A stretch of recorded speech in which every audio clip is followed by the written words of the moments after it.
ఈరోజు నడిగడ్డ నుండి కేసీఆర్ తోటే మేమందరం ఉంటాం. కేసీఆరే మళ్ళీ రావాలి కావాలి అనే నినాదంతో హనుమంత్ నాయుడు గారి ఆధ్వర్యంలో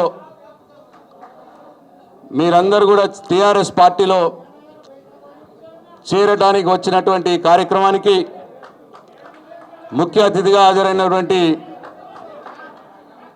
బీఆర్ఎస్ పార్టీ వర్కింగ్ ప్రెసిడెంట్, ఈ దేశంలోనే అత్యుత్తమ ప్రతిభ కనబరిచినటువంటి మంత్రిగా తెలంగాణ రాష్ట్రంలో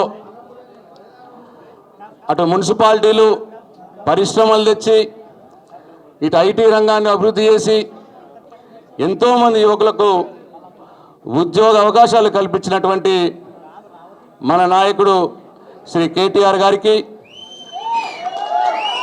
వేదిక మీద ఉన్నటువంటి పెద్దలందరికీ మీ అందరికి కూడా నా హృదయపూర్వక నమస్కారాలు. ఇవాళ అడ్డగోలుగా మాట్లాడుతున్న రేవంత్ రెడ్డి గుండెల్లో గుణపం తెచ్చే విధంగా నడిగడ్డ వీరులంతా ఇవాళ తెలంగాణ భవన్కి తరలి వచ్చి ఇవాళ మీ ప్రతాపాన్ని చూపిస్తూ కేసీఆర్ గారి ఆశీర్వాదంతో మీ అందరి సహకారంతో టీఆర్ఎస్ పార్టీ నుండి గెలిచి ఇవాళ టీఆర్ఎస్ పార్టీని మోసం చేసి కాంగ్రెస్ పార్టీలో చేరినటువంటి కృష్ణమోహన్ రెడ్డికి బుద్ధి చెప్పే విధంగా మీరందరూ కూడా ఇక్కడికి వచ్చినందుకు మీ అందరికీ మరొక్కసారి మా అందరి తరఫున ధన్యవాదాలు, కృతజ్ఞతలు తెలియజేసుకుంటూ రేపు రాబోయే ఏ ఎన్నికైనా సరే నడిగడ్డలో గులాబీ జెండా ఎగరాలి.